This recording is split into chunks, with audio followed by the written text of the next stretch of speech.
Assalamualaikum warahmatullahi wabarakatuh. Waalaikumsalam. Tribuners, dimanapun Anda berada, senang sekali saya bisa menjumpai Anda kembali dalam program Cerita Para Kiai. Nah, kali ini kita kedatangan tamu spesial, tentu saja kita undang. Beliau adalah pembina Pondok Pesantren Al-Quran, Tahfiz Al-Quran Kiai Merogan. Siapa lagi kalau bukan Kiai Haji Mas Agus Ahmad Fauzan Yayan, atau yang populer kalau di Sumsel atau Palembang itu panggilannya Ustadz Yayan. Assalamualaikum Ustadz. Waalaikumsalam warahmatullahi wabarakatuh, Kak Eko. Sehat ya? Alhamdulillah sehat. Cak mana jalanan macet tak? Lancar tadi. Kalau dari studio ke Talang pesantren berapa jauh ya dari? Kurang lebih setengah jam lah. Setengah jam. Setengah jam. Sholat asar dulu sana tadi. Jadi Tribuners, Kiai Yayan ini sudah lama mengelola pondok pesantren Tahfiz Al-Quran. Jadi ada banyak santri yang belajar Al-Quran, menghafal Al-Quran. Lokasinya ada di Talang Jambe atau Talang Betutu, orang menyebut. Nanti kita coba gali ceritanya seperti apa kesibukan beliau sehari-hari. Mungkin silakan Ustadz, kesibukan sehari-hari seperti apa? Nah, jadi alhamdulillah, Allahumma sholli ala sayyidina Muhammad wa ala alihi washabihi wa man tabi'ahu wa ba'du. Sebetulnya kalau sekarang ini apa ya, pesantren lah ya. Pesantren itu singkatan. Pengangguran santai tapi keren. Pengangguran santai tapi keren. Pesantren. Pesantren. Oke. Iya. Jadi memang apa namanya, jiwa orang Palembang ini kolar kilirnya dari pesantren ke rumah tahfiz. Nah, itu. Ya, jadi kita ada beberapa tempat ya. Ada yang di Talang Betutu pesantren sekarang. Ada juga yang rumah tahfiz di daerah Jalan Pertahanan SO2, daerah Pelaju. Ya. Jadi kalau orang pengen tahu tuh, seperti apa sih gambaran pesantren yang dikelola oleh Kiai Yayan ini? Apakah sama seperti pesantren pada umumnya, boarding school, kemudian kalau mau sekolah di sana ada pendaftaran atau apa, itu seperti apa ya? Iya, jadi alhamdulillah di lahan yang sekarang di Talang Betutu itu sudah ada selain rumah tahfiz juga ada sekolah formal ya. Jadi kita sudah dapat izin dari Kemendiknas ya, Kemendikbud. Kemudian sudah akreditasi juga. Jadi sudah ada tingkatan TK, SD, SMP, SMA dan kuliah mulai tahun ini. Nah, jadi sudah ada lembaga pendidikan formalnya untuk yang mondok tapi tingkat SMP, SMA ya. Nah, jadi kalau mau masuk pondok ya tahun ajaran baru bulan Juni Juli gitu. Ya, jadi alhamdulillah sejak tahun 2016 kami dapat lahan wakaf di Talang Betutu itu kurang lebih 1,5 hektar dan terus mulai dibangun sampai sekarang ini. Jadi sudah berapa angkatan gitu sudah ada kelulusan yang SMP dan SMA. SMP dan SMA. Iya. Kalau jumlah santri sendiri berapa banyak? Nah, kalau santri sekarang ini kalau yang mondok kurang lebih 100-an ya. Ini yang aktif ya, yang masih aktif yang ya? masih aktif ya. Dan apa namanya, mereka usia SMP SMA mondok ya. Nah, memang kami juga menerima lansia ya. Jadi istilahnya itu yang sudah usianya di atas usia sekolah, kalau mau belajar bisa di pondok tuh. Yang muda-muda misalnya dia bisa khidmat ya, ngabdi. Nah, yang sudah dewasa bisa masuk program lansia gitu. Nah, karena kita juga ada program setiap 2 bulan sekali itu ada suluk. Suluk. Suluk. Ya, apa namanya, tarekat Naqsabandiyah Al-Khalidiyah Jalaliyah. 2 bulan sekali sudah rutin dari tahun 2020 ya. Nah itu sudah rutin suluk 2 bulan sekali tiap bulan ganjil 5 hari. Dan itu banyak orang dari apa daerah-daerah ikut suluk itu. Ada yang dari daerah Oki, banyak tuh dari daerah Rimba Sama, Riding, Tulung Selapan. Ya. Tiap 2 bulan. Saya juga pernah lihat ini ada di Pagar Alam. Jadi ada yang bawa kasur, ada yang bawa perlengkapan untuk ikut suluk, seperti itu kan? Nah, kalau ini sudah eksekutif lah, suluknya eksekutif, jadi sudah disiapkan. Sudah disiapkan semuanya, ya. Berarti tinggal datang aja. Tinggal datang aja. Cara ikutnya gimana? Datang aja pas setiap tanggal 11 sampai tanggal 15 bulan ganjil. Nah, itu datang ke sana, nanti akan diterima, ada bagian pendaftarannya, infak 250.000 5 hari itu, nanti ada yang mengarahkan lah, membimbing itu. Ya. Nah kalau kaitan dengan kegiatan Kyai Yayan nih, berapa hari ke depan, apakah ada acara, ada kegiatan? Nah kalau kami rutin setiap bulan bikin acara ya, ya itu tadi selain pesantren ya pengacara juga. Ya, pengacara, pengangguran banyak acara. Ya. Jadi namanya ini acara tuh hampir tiap bulan ada. Apalagi ini mau menjelang bulan suci Ramadan ya, itu tambah banyak ya. Jadi ya sampai di penghujung Ramadan pun orang lain mudik, kita nggak mudik ya, sampai selesai. Nah untuk tahun ini kita banyak acaranya di ini, apa namanya, Gerakan Sumsel Mengaji. Nah kita Gerakan Sumsel Mengaji. Gerakan Sumsel Mengaji. Khusus untuk yang dewasa, yang belum sempat istilahnya itu belajar baca Quran, ya kita akan ini sediakan waktu. Kapan itu Kay? Mulai ini 1 Ramadan ini. 1 Ramadan. Iya. Sampai akhir ya. Tersiapkan.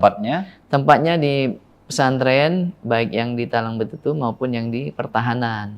Jadi orang kalau mau ikut langsung datang aja atau gimana? Iya, atau bisa langsung dulu? datang. Bisa langsung datang, bisa. Daftar dulu juga bisa.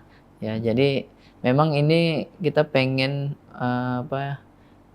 untuk yang dewasa ini kan rata-rata istilahnya itu mereka punya waktu sedikit ya, atau sibuk lah. Jadi kita akan memperkenalkan metode baca Quran yang cepat gitu ya, untuk yang dewasa 2 jam sudah bisa baca. Nah, metode jariyah namanya. Jariyah itu jari hijaiyah. Nah, jadi kita pengen ya khidmat lah untuk Al-Quran, dan juga kita lihat orang dewasa itu yang 40 tahun ke atas itu rata-rata nggak sempat belajar baca Quran dulunya. Kalau metode Iqra ya, yang TPA turutan itu mulai bergema di tahun 80-an. Ya, jadi kalau yang di atas istilahnya tuh di atas 80-an, tahun 70, tahun 60 lahirnya, itu rata-rata mereka nggak sempat di TPA, nggak sempat belajar namanya Iqra ya, sehingga belum bisa baca Quran.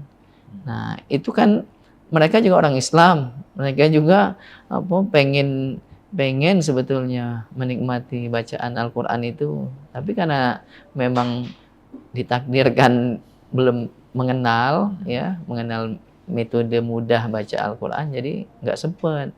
Nah, makanya mulai tahun ini kita targetkan tahun 1447 Hijriah ini sebanyak 1447 orang yang bisa 14.000. 1447 orang. penerima manfaat istilahnya itu bisa baca Quran dari Gerakan Sumsel Mengaji. Ini program baru akan dimulai. Iya, besok di launching pas acara wisuda tahfiz. Besok kan ada acara di pondok wisuda tahfiz angkatan ke-7. Berapa orang? Wisuda 30 juz. Jadi wisuda 30 juz setiap bulan Sya'ban kita alhamdulillah ada anak yang hatam 30 juz di wisuda. Nah, nanti pas besok momen wisuda itu ada launching ya. Gerakan Sumsel Mengaji. Siapapun boleh ikut. Siapapun orang, khususnya yang dewasa ya. Nah itu waktunya gimana, Kiai? Bebas, fleksibel waktunya. Oh, bukannya berarti misalnya dari jam 8 sampai jam 10, enggak ya? Enggak, bebas Oh, berarti karena siapa yang mau datang diajarin iya, gitu, yang datang diajarin ya, diajarin. betul. Berarti Karena kan ada bukunya, mm-mm. terus juga ada e-learningnya juga, e-booknya juga, istilahnya tuh selain dia bisa tatap muka, bisa juga nanti belajarnya lewat online ya, lewat daring bisa. Sudah ada istilahnya metodenya itu dalam bentuk ada YouTube, ada TikTok, itu sudah ada. Apakah ada biaya yang harus dikeluarkan atau pendaftaran? Nah, kita cukup istilahnya itu bayar wakaf 150.000 ya. Itu termasuk untuk buku lah ya, untuk buku dan apa namanya wakaf mushaf Al-Qur'an gitu. Ya.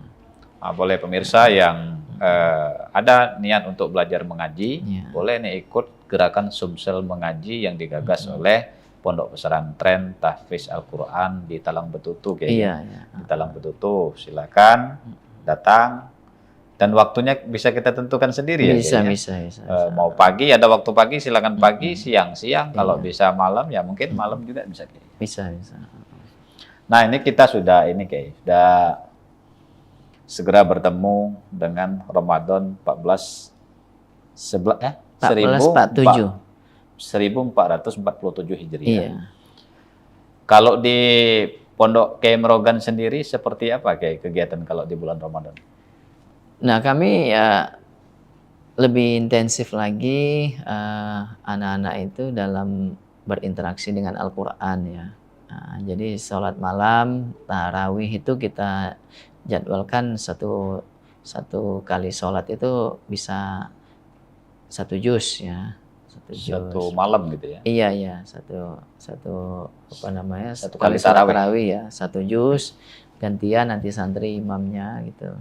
Dan juga nanti ada apa ya pelatihan ya seperti ini gerakan Sumsel Mengaji ini nanti ada TOT-nya, Training of Trainers. Nah, jadi anak-anak santri juga bisa ikut ngajarin ya. Jadi kalau bisa mereka bermanfaat juga ya.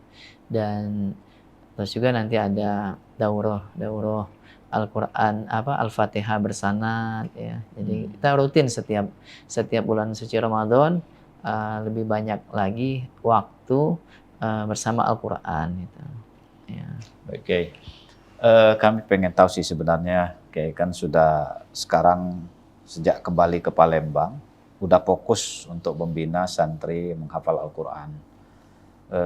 Seperti apa sih pengalaman menghadapi santri orang banyak gitu dengan berbagai perilaku? Adakah sesuatu yang menjadi tantangan tersendiri gitu kan apalagi di zaman sekarang ini kan luar biasa, semua serba cepat, mengandalkan popularitas, sementara kita santri biasanya kan mengandalkan akal, kedalaman ilmu dan sebagainya. Ini kan terbentur jadi. Seperti apa Kiai menang itu? Iya, jadi alhamdulillah kalau selama ini ya kita enjoy aja ya, kita senang lah ya ngurusin anak-anak santri itu ya. Tapi memang kalau di pondok Kiai Merogan itu kita banyak mayoritas ya anak santri itu dari kalangan yatim duafa. Gitu. Ya, memang dari awal rumah tahfiz juga tadinya gratis kan. Nah, kemudian sejak ada pesantren itu ya kita tetap mempertahankan itu untuk anak-anak yatim duafa. Kita kalaupun berbayar itu berbiaya murah gitu ya. Nah itu mungkin kalau untuk ngurus santrinya kita nggak ada masalah ya, kita happy aja, senang aja karena kami dengan Al-Quran surat Fatir itu ayat 29 itu disebutkan innama yakhsyallaha min ibadihi al-ulama ya. Bahwasanya yang takut kepada Allah itu adalah ahli ilmu, anak-anak penuntut ilmu. Mereka itu kalau yang menuntut ilmu, mereka di dalam hatinya mengingat Allah. Ya, mereka ada rasa takut dengan Allah. Jadi kita senang kalau istilahnya itu dengan anak-anak santri. Makanya kita tidak ada di pondok itu nggak ada marah-marah, nggak ada. Ya. Apalagi kalau yang kita hadapi itu anak-anak yatim duafa.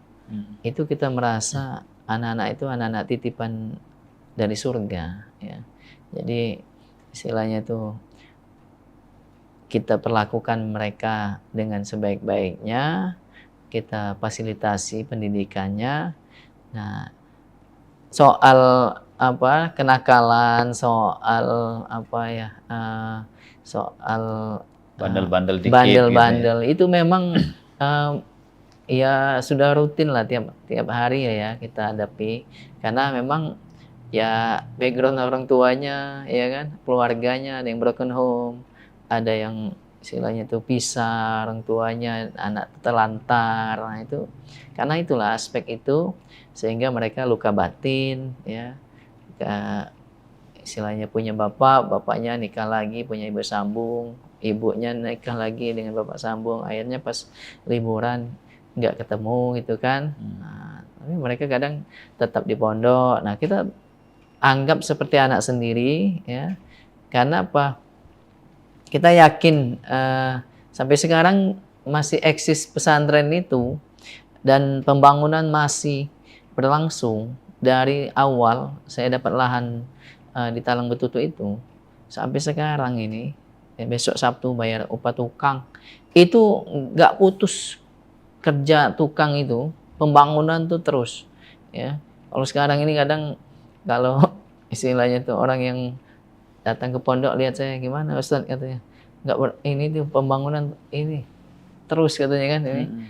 Iya mungkin karena doa-doa anak-anak itu ya kan. Orang mikir biayanya dari mana ini. Iya kalau dari anak-anak itu nggak ada sama sekali, karena memang anak-anak yang kita terima anak yatim duafa ya. Jadi untuk operasional aja kadang minus gitu kan, harus disubsidi dari donatur. Tapi yang saya lihat bangunan itu ya jalan terus ya. Nah itulah kadang saya merasakan keberkahan ya, istilahnya itu karena kita mungkin ya mewadahi anak-anak yatim duafa itu, ngurus anak yatim itu. Kalau sekarang mungkin ada 20-an ada kayaknya anak-anak yatim di pondok itu usia SMP SMA gitu. Nah jadi kita kampanyekan. Jadi kalau ada orang di kampungnya yang ada anak yatim telantar, nggak ada yang ngurusin, bisa titip ke pondok, bisa. Jadi karena apa, kita ya sudah ada sekolahnya juga ya kan. Jadi istilahnya tuh sekarang kan bisa kita urusin kan sekolahnya kan itu. Dan sudah ada alhamdulillah ada MBG kan, makan bergizi gratis sudah dapat. Ya? Jadi ibaratnya itu anak-anak itu pasti makan, nggak mungkin nggak makan gitu kan. Nah jadi ibaratnya tuh tinggal itu tadi bagaimana kita ke anak-anak itu ya. Nah, alhamdulillah kan kami juga bekali suluk ya, 2 bulan sekali anak-anak itu juga ikut suluk. Supaya kolbunya tercerahkan. Jadi nggak hanya akal saja gitu kan. Kita pengen ada ilmu, ada adabnya. Jadi kalau mereka tercerahkan, tersadarkan, mereka cepat dewasanya, bahwa mereka itu ibaratnya itu mesti berharga lah ya kan. Jadi kalaupun tamat dari pondok nanti bisa bermanfaat. Itu aja yang kita kan sudah ada yang selesai ya kayak. Oh sudah banyak ya, sudah banyak. Nah itu alumni itu pada kemana nih sekarang? Persebaran lah ya. Jadi kadang seneng lah lihat anak-anak itu kan, ada yang kuliah ya, ada yang kerja, ada yang jadi TNI, ada macam-macam lah ya. Mungkin itu salah satu kebanggaan juga ya. Iya betul. Jadi memang ngurusin pesantren itu jangka panjang ya kan. Jadi kita orientasinya jangka panjang. Jadi kalau mereka itu sudah tamat, bahkan tadinya ada anak-anak yang dulu saya kan tinggal di rumah tahfiz di Poligon dekat sini Iya. ya. Nah, yang ikut-ikut saya tuh masih usia SD, sekarang sudah punya keluarga, punya anak, ya kan? Kira-kira, nah, insya Allah ya kan. Jadi mereka istilahnya itu semakin dewasa sudah berkeluarga. Udah punya kehidupan sendiri. Iya, dan itu ternyata bawa manfaat. Terus ngabdi di pondok. Jadi sekarang yang banyak yang ngurusin anak-anak santri itu ya santri-santri kita yang sudah tamat, ya kan. Nah, kita tadi baru bisa keluar, istilahnya itu kegiatan-kegiatan di luar untuk masyarakat itu. Yang di dalam pondoknya ya sudah ada yang kader-kader kita tinggal di situ yang sudah tamat, sudah berkeluarga, sudah kuliah, sudah ya kan. Jadi bisa kita andalin anak-anak itu. Baik. Kiai Yayan tuh kalau dalam apa namanya pengetahuan orang Palembang tuh dikenal sebagai ulama muda sebetulnya, ulama muda Palembang. Ya, Beberapa tapi tahun sekarang lalu ada itu, muda lagi ya. beberapa tahun lalu itu sudah terdengar kan, ulama muda Palembang. Nah, kalau tadi kita sudah bicara dalam ruang lingkup pesantren, artinya kan mengurus skup yang kecil gitu, Kiai ya. Iya. Nah, saya ingin tahu kalau boleh cerita nih adakah pandangan tersendiri dari Kiai Yayan nih soal bagaimana sih tantangan generasi muda sekarang secara umum? Iya ya. Jadi memang tantangannya lebih dahsyat ya hari ini dan ke depan ya kan. Kalau misalnya kita mau pinter-pinteran ya kan, mau bikin anak pinter ya ada AI lah ya kan sekarang ini kan.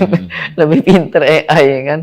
Nah, jadi istilahnya itu kita juga sekarang ini selain bekali mereka dengan ilmu pengetahuan, dengan tahfiz Quran, dengan ilmu-ilmu agama, juga ya bentengi dengan akhlak ya. Itu karena memang ke depan ini tantangannya semakin berat ya kan. Nah, tapi ya kita alhamdulillah memang sejak awal itu pandangan kita itu kan tauhid ya. Tauhid itu artinya ja'lu syai' wahida, jadikan sesuatu itu satu ya. Jadi kita memandang dunia ini satu, termasuklah dengan akhirat, tidak ada yang dikotomi antara ilmu agama, ilmu umum, sehingga kita arahkan anak-anak itu kalau mau bahagia dunia pelajari ilmu umum, kalau mau bahagia di akhirat pelajari ilmu akhirat, ilmu agama. Tapi kalau mau bahagia dunia sampai ke akhirat, pelajari dua-duanya.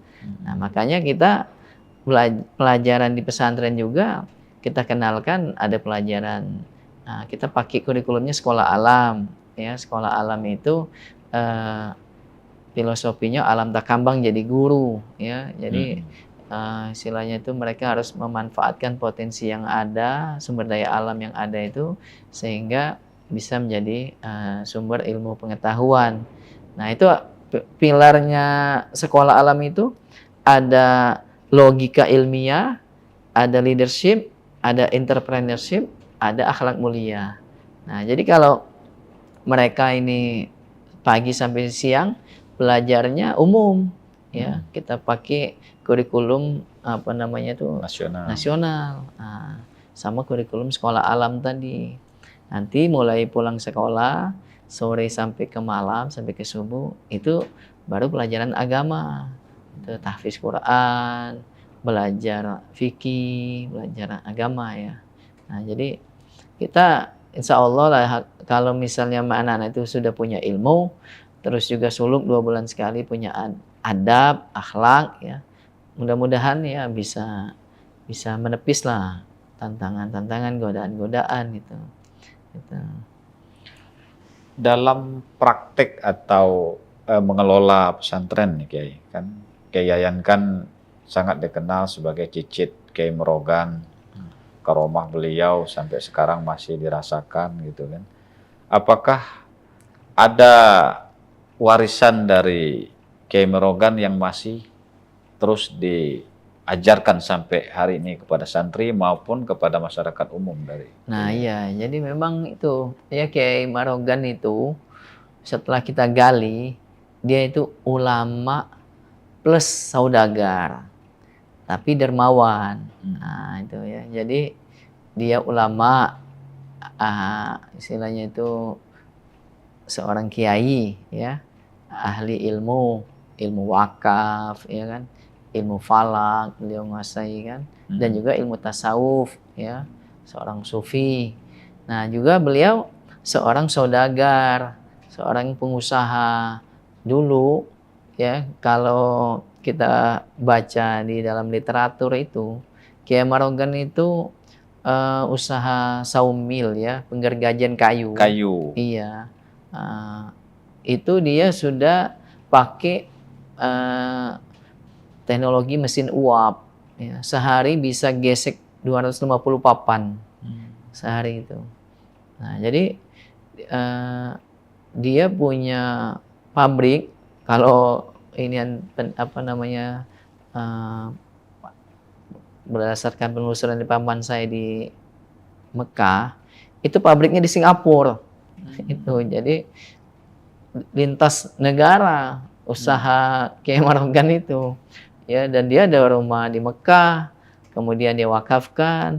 Nah kemudian sekarang jadi imaroh, jadi istilahnya itu apa, tower disewakan kepada jemaah haji.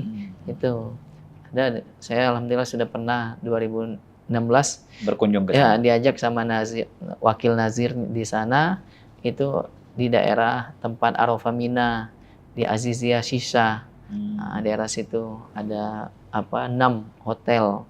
Nah itu hebat kan, istilahnya itu Kiai Marogan sosok ulama plus saudagar atau pengusaha yang dermawan. Kenapa? Dia wakafkan hartanya tadi. Di Palembang ini wakaf sosial, ada 2 buah masjid.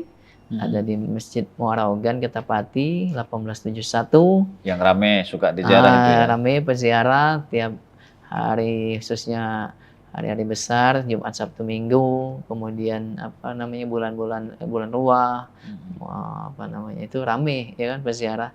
Dan satu lagi Masjid Lawang Kidul di dekat Pelabuhan Bom Baru, 1881 dia bangun sana. Kemudian 1893 dia datang menghadap kepada Rat Penghulu Agama ya, itu dia catatkan akta ikrar wakaf nazar munjas lillahi ta'ala nomor 14. Itu ada dokumennya. Dia wakafkan 2 buah masjid berikut isi-isinya. Ada kandil, stolop, gerobok itu. Jadi memang luar biasa ini Kiai Marogan itu. Sampai sekarang orang masih ingat istilahnya itu jasa-jasanya ya, dakwanya, masjidnya dan sebagainya gitu. Nah, tapi memang kalau kami di pesantren kita selalu sampaikan itu ke anak-anak santri ya, kalau bisa hidup ini nyontoh Kiai Marogan. Nah, itu kita jadi visi misi pesantren ya, mencetak ulama plus saudagar atau pengusaha seperti Kiai Marogan yang dermawan. Jadi dia ada dermawannya itu. Kalau pengusaha aja banyak ya kan, yang mau bangun masjid, mau istilahnya itu bangun pesantren, bangun rumah tahfiz kan, istilahnya itu bisa dihitung. Nah jadi kalau ini juga alhamdulillah kita sudah gali, ada kita bikin ini kan yang ada di YouTube tuh lagu zikir Kiai Marogan. La ilaha illallah al-malikul hakul mubin Muhammadur Rasulullah shodiqul wa'dil amin. Nah itu kan sambil anak-anak naik apa namanya, naik perahu ya kan. Nah itu kan Kiai Marogan dulu dakwanya menyusuri sungai ya.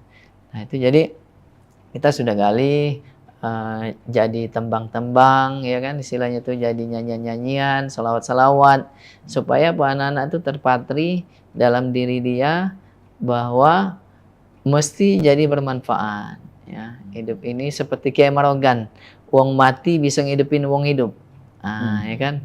Jadi wong mati, beliau sudah meninggal sudah seabad lebih, tapi dia bisa menghidupi orang yang hidup ada di sekitar situ, Kampung Marogan itu, peziarah datang ke situ, ada orang kampung situ, dia buka lapak jualan, laku. Nah, jadi orang mati bisa ngidupin uang hidup. Itu ciri-ciri waliullah, ya. Nah, jangan kebalikannya. Uang hidup bikin uang hidup laju nak mati, ya kan?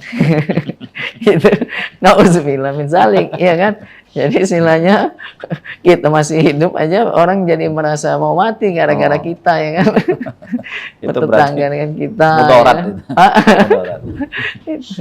Gitu. Jadi ya tersirat tadi ada beberapa nilai-nilai yang masih tetap yang diwariskan oleh Kiai Merogan, kemudian masih tetap dipegang teguh dan diajarkan kepada para santri khususnya kayaknya. Iya, iya. Betul. Nah, tapi kalau kita bicara Kiai Merogan nih, ini kan sampai hari ini terasa bukan cuma milik para keturunan dan cicit cucu cicit Betul. gitu ya, tapi orang Palembang itu merasa memiliki Kiai Merogan. Iya.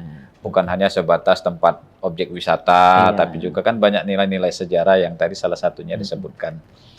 Nah, adakah perspektif yang macam-macam tentang Kiai Merogan ini yang mungkin perlu, yang belum ada yang tidak orang tahu gitu, Kiai.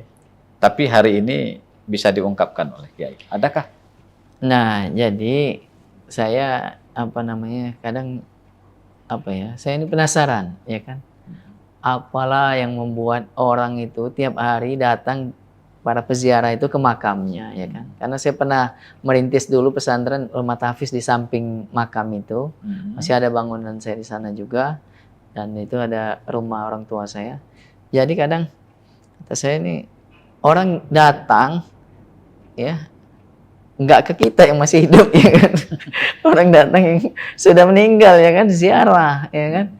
Dan macam-macam perilaku peziarah itu kan, dia datang ada yang masukin kotak amal, ada yang bawa kambing, ada yang bawa ayam, itu kan.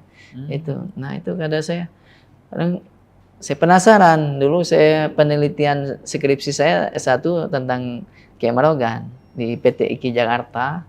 Saya ngangkat Masjid Kiai Merogan sebagai media dakwah, ya kan. Nah, karena memang dulu Masjid Muarogan dengan Masjid Lawang Kidul itu istilahnya tuh untuk sholat Jumat nomor 2 dan nomor 3 setelah Masjid Agung. Itu. Jadi sangat berperan itu dalam perkembangan dakwah Islam. Dan juga habis itu saya ada dosen dari UIN namanya Dr. Ulia Kencana. Dia ngajak saya bikin penelitian tentang wakaf Kiai Merogan, ya kan. Nah, kata saya, coba jelaskan dulu apa itu wakaf, kata saya kan. Nah, setahu saya cuma 2 masjid, ya kan. Ternyata kata dia, ada Ustaz yang di Mekah sana. Ada memang, kata saya, setiap tahun. Memang kami dari kecil dulu itu sudah inilah ya, setiap habis musim haji itu orang tua saya itu senang tuh kumpul orang-orang tua-tua tuh dapat kiriman duit Mekah. Nah, istilahnya itu duit Mekah, ya kan. Jadi kata saya, itu duit apa itu, ya kan, yang dikirim dari Mekah itu disebut duit Mekah tadi. Nah, itulah kata dosen UIN tadi, namanya wakaf produktif. Nah, kalau di 2 masjid itu wakaf sosial, ya. Wakaf produktif itu wakaf bisnis komersil. Nah, dan wakaf karena statusnya wakaf, asetnya tidak boleh habis, gitu. Nah, karena wakaf itu kan la yubah, tidak boleh dijual, la yuhab, tidak boleh dihibahkan, la yuros, tidak boleh diwariskan. Berarti sama seperti Utsman bin Affan, sahabat betul. Nabi, kemudian Umar bin Khattab. Iya, yang dan banyak sebetulnya ada peninggalan Habib Buga itu kan, yang Aceh ya, itu towernya hasil sewa hajinya dibagikan untuk jamaah Aceh. Nah, ini karena ada penelitian itu, akhirnya saya ikut penelitian, ya. Ternyata memang Masya Allah ya, itu bukan waris. Kalau warisan itu orang tua meninggal sama anak cucunya kan habis dijual, dibagi waris, ya kan, bisa dibagi-bagi. Ini wakaf karena ada surat dari Mahkamah Syariahnya. Nah, dari situ baru teridentifikasi ada aset wakaf Kiai Marogan di Mekah. Dan ternyata ada juga dua anaknya itu, anak Kiai Marogan itu pertama namanya Usman, ya, Mas Agus Usman. Itu dari jalur abah saya, keluarganya di Palembang. Nah, tapi ada yang Mas Agus Abu Mansur, itu dari jalur ibu saya Mas Farida, anak dari Mas Agus Kiai Husin, anak dari Mas Agus Kiai Abu Mansur. Nah itu dia tinggalnya di Mekah, makamnya pun di Mekah. Punya anak cucu 16, 4 balik ke Palembang, sisanya 12 masih tinggal di Mekah semua. Dan sampai sekarang jadi warga negara Saudi. Nah, jadi istilahnya tuh alhamdulillah, tapi sudah mulai komunikasi sekarang ini, dan sudah canggih kan, sudah ada AI kan. Jadi kita bisa komunikasi dengan orang Arab juga bisa komunikasi lagi. Kalau dulu sebelum saya ke Mekah, alhamdulillah tahun 2012, awalnya 2011 tuh, sama abah saya berangkat umroh, ya kan, berangkat umroh. Nah, kata abah saya, Yan, coba kamu hubungin, ini misan abah, kata abah saya. Saya coba telepon, datang tuh orang Arab tuh, ya, karena tahu dia bapak saya itu sepupunya dia gitu kan. Nah, kata saya, ini alhamdulillah ini nyambung, ya kan. Nah, dari situ mulai setiap kali saya haji umroh itu keliling-keliling ke tempat saudara, ada misan abah saya, ada misan ibu saya gitu kan. Karena mereka tahu ini, oh ini bin siapa, katanya bin Mas Agus Amanci. Nah, ibu saya bin Mas Ayu Farida. Oh korib katanya, dekat kita. Nah itu jadi sampai sekarang alhamdulillah itulah membuat berkah, ya, dan banyak masih sampai sekarang ini yang bangunan saya yang di Talang Betutu tuh dibantu oleh saudara di Mekah gitu. Ya kalau ngandelin dari anak-anak yatim duafa tadi kan terbatas, ya kan. Oh, ada support dari alhamdulillah juga, ya? Itu jadi hasil saya bikin buku manakib Kiai Marogan, dulu saya terjemahkan ke bahasa Arab. Saya lagi haji, saya cetak, saya bagi-bagikan. Kata satu keluarga itu di Buhairot namanya Bici Azizah kan. Kata saya, Bici bagi-bagiin kalau ada ini saudara-saudara yang lain, ya kan. Nah, nyambung-nyambung ada yang nelpon. Ya Fauzan, Ana Dr. Tola Abu Mansur, katanya. Ana kholukum, saya paman kamu, katanya kan. Ana astafidu min kitabikum, saya ini katanya banyak baca buku kamu manakib Kiai Marogan. Saya mau ke Palembang, katanya. Mulai ke Palembang dia itu, ya. Nah, terus ada lagi yang 2 tahun yang lewat tuh ada haul Kiai Marogan, ada lagi datang dari sana ke Mekah, masih muda, dia mau nyelusuri zuriat dia. Katanya neneknya dulu dia pengen birrul walidain sama orang tuanya. Neneknya waktu dia masih kecil katanya sering ngajak dia ke Palembang. Nah, dia bilang kakeknya nenek saya itu wali minar solihin, seorang wali, kata dia. Ini ngomongin Kiai Marogan. Ngomongin Kiai Marogan. Nah, akhirnya itu ada yang nyambungin saya kan. Ada ke Mas Ajis yang punya rumah limas. Cik Fauzan, coba temu ini orang Arab ini, kayaknya dia itu dari Beruyut Kiai Marogan, katanya kan. Akhirnya saya jumpai siapa namanya, ibu neneknya tadi Mas Tura kan. Saya tanya sama bibi saya, oh itu dulurnya Buya Husin gitu. Nah, akhirnya nyambung itu. Jadi masih banyak sebetulnya belum ini di sana itu karena keterbatasan waktu, ya kan. Kalau kita sempatkan waktu mungkin sebulan 2 bulan ngobok-ngobok di Mekah itu kan bisa nyambung saudara semua gitu kan. Berarti yang orang tahu mungkin yang paling populer, ya paling familiar tuh ya Kiai Yayan, Fauzan Yayan, kemudian ada juga yang di Kertapati. Ada. Sebenarnya ada saudara-saudara saya juga yang mulai dakwah, ya kan, ngajar. Ada yang alumni pesantren itu ada berapa itu. ada Ustaz Abdul Razak, Abdul ada Razak. paman saya itu Mas Agus Abdul Haris gitu. Cuma karena mereka mungkin fokusnya ngajar, ya kan. Nah, jadi ya mungkin apa namanya itu ya hanya di sekolah. Tapi ya mulai sekarang, mulai kesini-sini sih sudah mulai karena kegiatan Haul Kiai Merogan kan sudah mulai semarak, ya kan. Nah, ya kalau bisa kan banyak yang istilahnya itu berdakwah karena kita pengen ya apa ya namanya itu ya masyarakat ini kan sebetulnya haus dengan dakwah itu ya, haus ya pengen didatangi, dan Sumsel ini kan luas, ya kan, istilahnya kalau kita mendep di Palembang aja ya yang di dusun-dusun itu kan nggak dapat pencerahan. iya, Tapi itu. sudah ada ini, Kiai. Bisa lewat YouTube. Iya bisa memang ya bisa. Betul, sekarang ini sudah bisa lewat Selama ada YouTube. sinyal, Betul, masih bisa iya. dengar Betul, ceramah Kiai Yayan lah. Kira-kira. Betul. Memang sekarang ini itulah, alhamdulillah kan sudah semakin canggih ini kan, selain tantangan banyak juga peluang, ya kan. Jadi dakwanya juga nggak apa namanya makan waktu, ya kan. Jadi kalau kita flashback lagi nih ke tengah perjalanan wawancara kita ini, kalau tadi ada sebenarnya pertanyaan Kiai Yayan belum terjawab.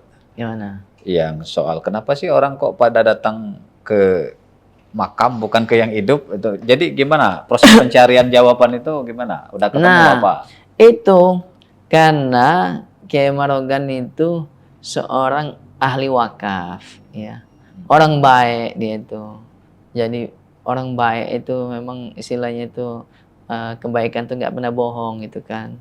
Jadi kayak saya dapat lahan yang di Talang Betutu itu Masya Allah, ya. Kalau saya dengar dari pewakaf itu ke saya, namanya Ki Agus Muhammad Daud, masih hidup orangnya, orang Palembang, di depan pesantren rumahnya. Itu dia memang mencari waktu itu siapa yang bisa mewujudkan wasiat dari kakeknya. Kakeknya itu namanya Kiai Yagus Aliuddin. Itu dia bilang sama saya pas ketemu sama saya itu anak asuh Kiai Merogan. Anak asuh. Anak yatim kan. Kiai Merogan kan dikenal meninggalkan 2 anak yatim. Nah, kalau kata Pak Daud tuh satu tuh kakeknya itu anak yatim dia. Nah, yang satu lagi itu dari Sungai Goren katanya, daerah 12 Ulus itu. Dan dia sudah pernah ketemu katanya sama cucunya juga yang kerja di bagian apa namanya tuh suntik meningitis yang ini kan di pelabuhan itu. Pelabuhan. Itu kakeknya Pak Daud itu apa namanya waktu masih hidup dia tuan tanah di situ. Tadinya anak yatim kan, dia ambil asuh sama Kiai Merogan, anak angkatnya. Kemudian setelah dia remaja jadi tukang dayung perahunya. Tukang dayung perahu Kiai Merogan. Iya. Nah, setelah dia berkeluarga, baru dia ini apa namanya hidup sendiri kan, dari Satu Ilir hijrah ke Talang Betutu. Nah, di Talang Betutu itu dia apa namanya kalau cerita dari cucunya ini Pak Daud, Kiai Agus Muhammad Daud, itu dia nemu emas semukun di sungai. Di Sungai Betutu. Segelo, iya di Sungai Betutu itu. Sehingga dia jadi tuan tanah lah. Singkat cerita tuh dia beli semua tanah yang di Talang Betutu itu punya dia. Nah, dia berwasiat sebelum meninggal, yang di darat silahkan bagi waris. Tapi yang di pulau ada yang dikelilingi sungai memang lahan pondok itu untuk pesantren. Jangan dijual, untuk pesantren katanya. Nah, sudah meninggal kakeknya tadi, ini itu ke anaknya ya kan, namanya Ki Agus Nangci, Haji Nangci. Dicarilah siapa yang ini, yang bisa ngelola lahan ini untuk pesantren. Karena wasiat dari bapaknya tadi kan, diajak istilahnya tuh Habib, Ustadz, Kiai. Karena dikelilingi sungai, itu kan harus bikin jembatan, ya kan? Lumayan 30 meter ada itu dari sini ke apa namanya ke ini. Akhirnya ketemu Kiai Yayan. Nah, ketemu saya itu Masya Allah ya, saya lagi ngelola rumah tahfiz dan itu tadi memang mungkin berkah anak-anak Waktu yatim. itu masih di Polygon? Oh, masih di Marogan Kertapati. Oh, masih di Kertapati? Masih saya 3 tahun saya di Marogan Kertapati itu kan merintis itu. Terus ada orang yang nelpon ini ngasih tahu, Ustadz kalau mau lahan untuk bangun pesantren ada di Talang Betutu. Coba hubungin nomor ini. Nah, saya hubungin, ternyata ada nomor istilahnya itu tukang urut, ya kan? Oh, itu bukan punya saya Pak Ustadz, di bawah Musi 2 situ, namanya Bici Ida. Saya datangi rumahnya gubuk, nggak mungkin kata saya punya tanah mau diwakafin. Itu ternyata bukan saya punya saya Pak Ustadz, itu dari kawan saya juga katanya. Kalau mau kita datangi. Dari kawan-kawan. Dari kawan ke kawan. Nah ini sampailah saya ketemu sama yang punya tanah itu kan, Pak Daud. Nah itu pas sudah ini tuh, gimana Pak Daud kata saya, kalau mau diwakafin kita lihat tanahnya mana kan. Hanya diajaklah ke seberang tuh. Ya Allah, kata saya kan, ini dikelilingi sungai. Pulau kecil kan. Gimana mulainya ini? Bangun jembatan, Ustaz katanya kan. Nah kata saya, jembatan belum pernah saya bangun kan. Jembatan dari apa? Dari kayu aja Ustaz katanya. Yang penting bisa lewat kita. Oh ya sudah kata saya kan. Nah mulai merintis istilahnya tuh ini tuh.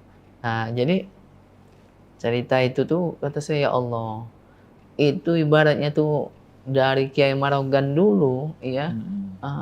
Jadi kebaikan ya. Kebaikan Kiai Marogan. Betul. Nah, dan Kiai Marogan itu memang dia tuh pertama, kalau kesimpulan saya, dia ahli zikir ya. Dia tarekat Qadiriyah, tarekat Samaniyah, banyak lah tarekat-tarekat nyambung kayaknya ke Kiai Marogan ya. Nah, tarekat itu kan hubungan guru mursyid dengan murid.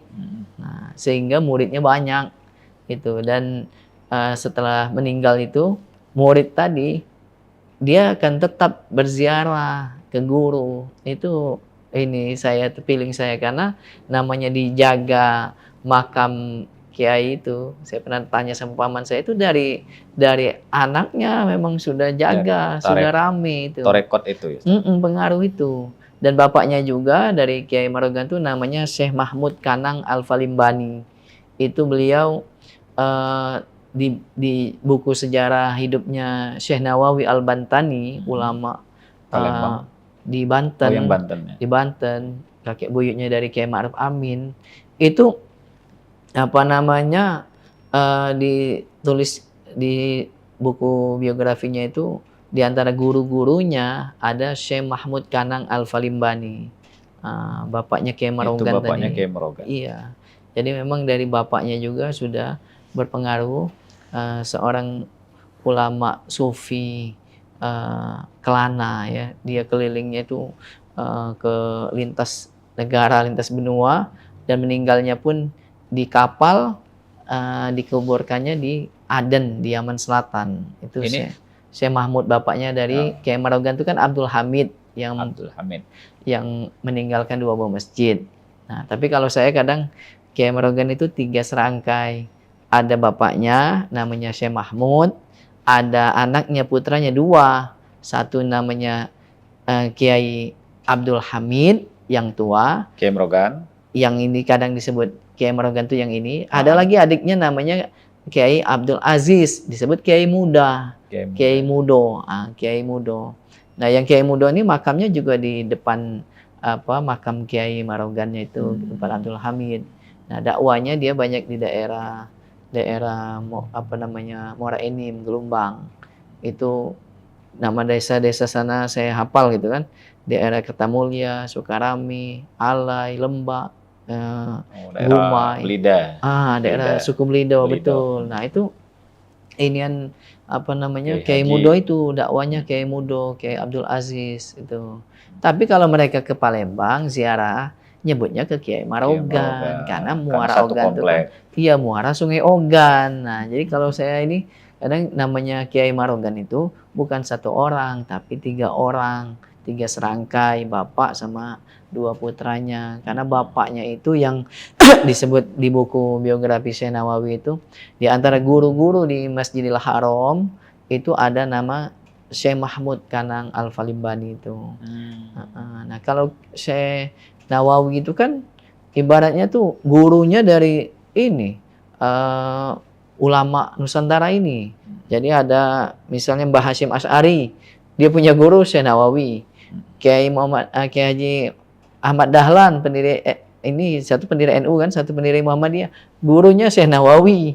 Itu jadi Syekh Nawawi Syekh Nawawi berguru juga dengan Syekh Mahmud Kanang Al-Falimbani tadi. Bapaknya Kiai Merogan. Itu. Jadi kalau saya lihat itu mungkin pengaruh dari bapaknya sudah kiai besar, ya kan. Kemudian Kiai Merogan neruskan, ya. Nah, dia juga ahli wakaf. Ahli wakaf, meninggalkan wakaf, istilahnya itu bukan di Palembang saja sih, kalau kadang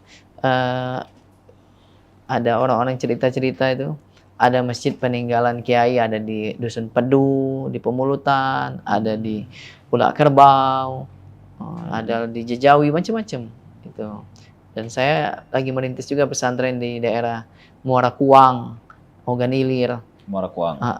Itu kalau ke sana tuh orang sana juga merasa istilahnya tuh familiar dengan Kiai Merogan. Sangat dekat dengan sangat dekat gitu. Kiai Merogan. Iya, jadi katanya guru-guru orang-orang itu, kiai-kiai di situ itu bergurunya nyambungnya ke Kiai Merogan gitu. Itu.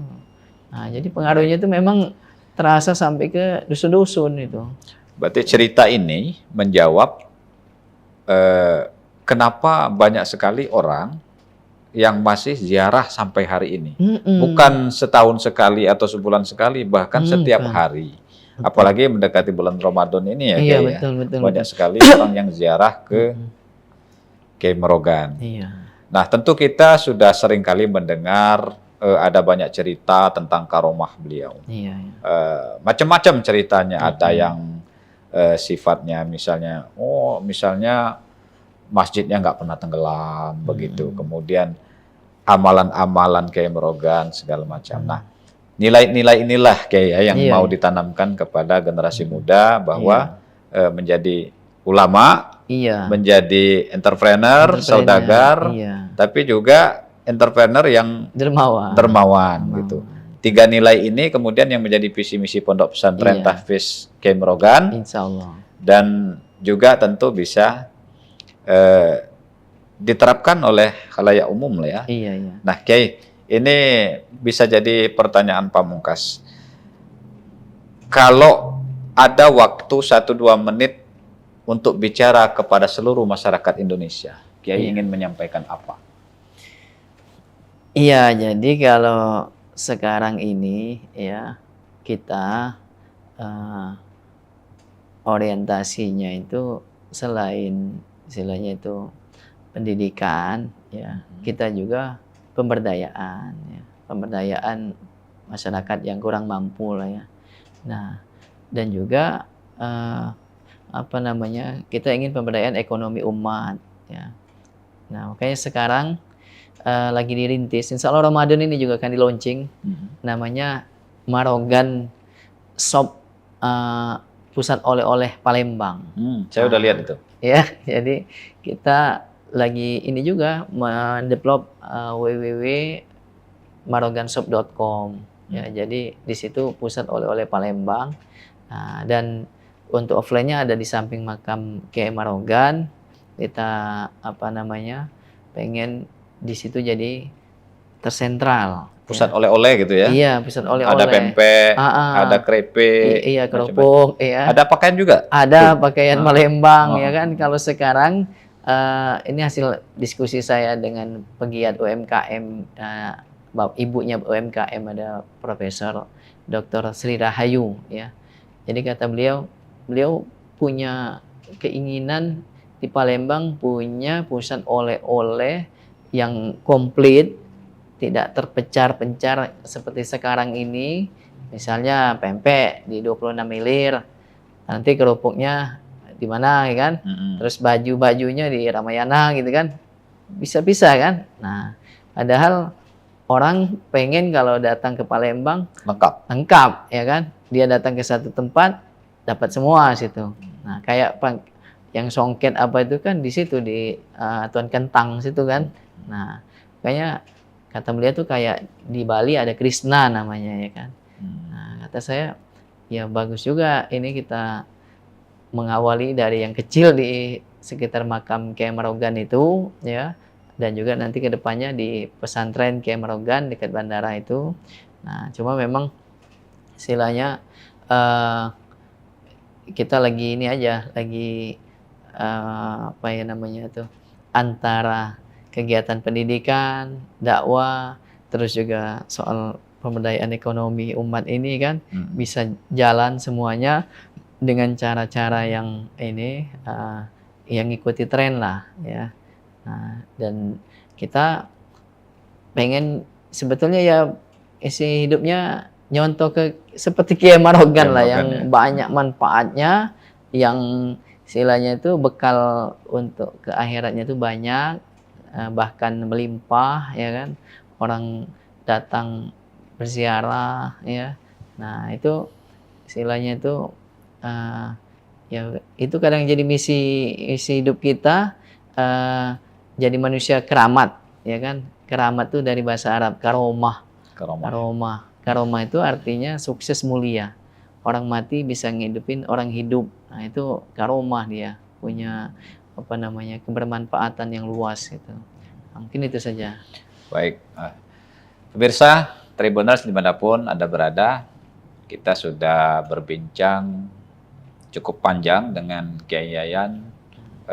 Ada beberapa insight yang bisa kita pelajari bersama, mulai dari nilai-nilai yang diajarkan, yang diwariskan oleh Kiai Marogan kepada anak keturunan, cucu cicit, tentu saja juga untuk kita semua. Yang tadi ditekankan oleh Kiai Yayan adalah menjadi seorang ulama, pembelajar yang baik, kemudian saudagar, dan juga dermawan. Tadi juga kita sempat diajarkan tentang bagaimana asiknya wakaf produktif, sehingga meskipun orangnya sudah tidak ada, tapi tetap bisa dinikmati bukan hanya untuk masyarakat luas, tapi juga keluarga yang tinggal seperti itu. Nah, mudah-mudahan melalui cerita para kiai ini kita bisa mengambil hikmah dan pelajaran dan bisa kita terapkan dalam kehidupan sehari-hari dan kita semakin baik ke depannya. Terima kasih sudah menyaksikan program ini. Sampai jumpa di program-program berikutnya. Assalamualaikum warahmatullahi wabarakatuh. Waalaikumsalam warahmatullahi wabarakatuh.